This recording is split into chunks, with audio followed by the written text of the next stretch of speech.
So if you've been having issues handling negotiations with clients, this video is for you. But disclaimer, I haven't mastered negotiation yet, and this isn't a negotiation handbook. I'll just be sharing from my experience so far and just to help you. So let's get into it.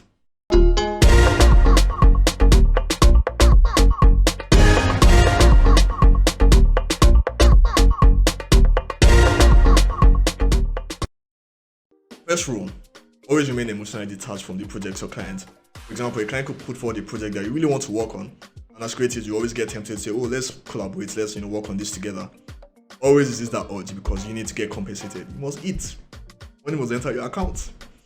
So, and for the client, whenever clients try to price our work, so like someone saying, oh, I need to run my event for 50k, it sounds ridiculous. So, there's a temptation to get angry or say, oh, this client doesn't like me or doesn't appreciate my work and all that. So remain emotionally detached and say, I understand you want to do this for your event, but I don't think it's going to be worth the amount of work thrown out. So typically this will cost 200,000 to 250,000 or 500, I don't know, whatever your work is worth. And I think, does that work for you? So be polite, remain detached, be honest, and don't get offended by anything your client says. So always extract as much information as possible, because a lot of times clients say, oh, I want to do a logo design, or I want to write a piece of content for my website or for a YouTube channel, and most times you find that the client actually needs a lot more than that. So always ask questions. Oh, what do you plan to do with this logo, or what do you plan to achieve with your YouTube channel, or what do you plan to achieve with this event you want to brand? What do you aim to do?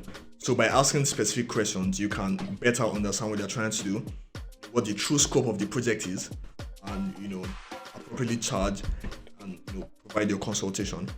So always ask questions, extract a proper brief. So along with that, always try to figure out what the pain points of your clients is, what the pain points are. A client might be having issues with sales, maybe for a bakery, and the client says, oh, I want to make a design for publicity. And on digging deep, you may actually find out that the problems of that business actually isn't publicity, isn't marketing. Maybe that bread you're baking actually isn't good. Maybe it's sour, or people are allergic to it. And because of that, naturally people won't want to buy that bread or buy the bakery's products. For some people, it may be a bad experience with a particular product, prevents them from, deters them from actually purchasing other products.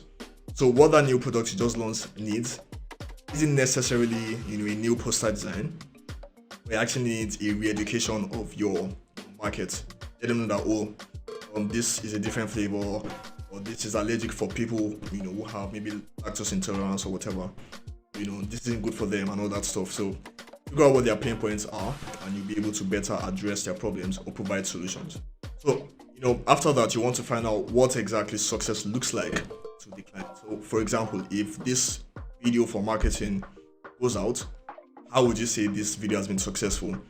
Is it that people engage with it, people repost it, or people actually walk down to your store, or people ask about your brand, or people make inquiries? What are the metrics for success?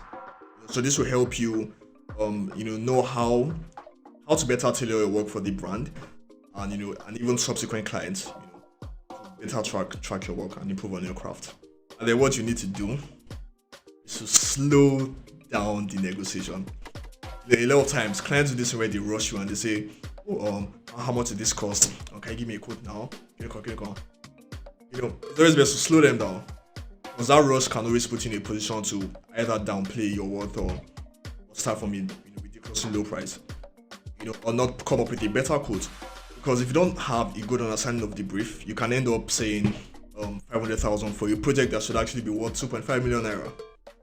So always slow it down. Don't be in a rush. And if you need to say, do you mind if I get back to you in a couple of hours or tomorrow?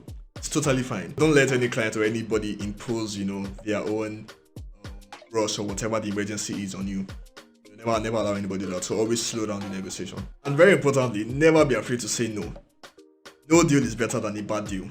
It's better to be chilling, spending the money you've already made, working on yourself, improving your skills, as opposed to working on a project that is stressing you out, isn't paying you enough. You won't like yourself if you're on that end. So always be ready to say no. Never feel compelled, or never feel like you need to say yes to everything that comes your way. And now for the more hard bargaining tips, always set your target price before going into a negotiation. For example, someone sends an email and says, "Oh, I'd like to do this, this, and this," and can we schedule a call to talk about the pricing and all that stuff? So once you get a proper brief, set a target price. So for this project, you should be charging nothing less than 500,000. So in your mind, okay, this is the least I can do. I'm not accepting any offer more than this. What you now want to do is to start your negotiations from at least 65% plus what you already have. So for example, 65% of 500 will be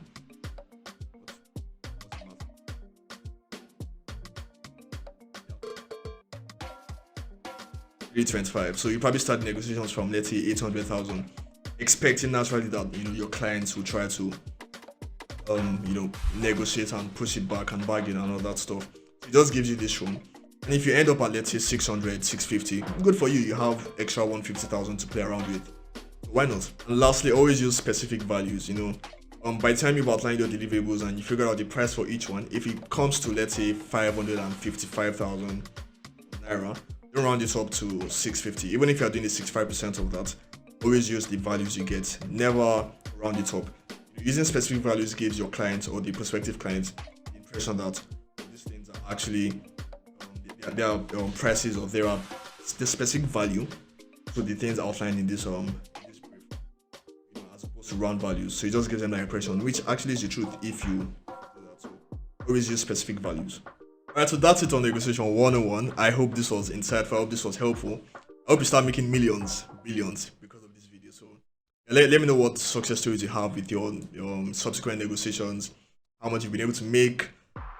Yeah, so please don't forget to like, share, subscribe, watch our other videos. I think we did a video on pricing and negotiation wahala. That was, I think, about a year ago. So watch that video and tell us what you think and share our stuff.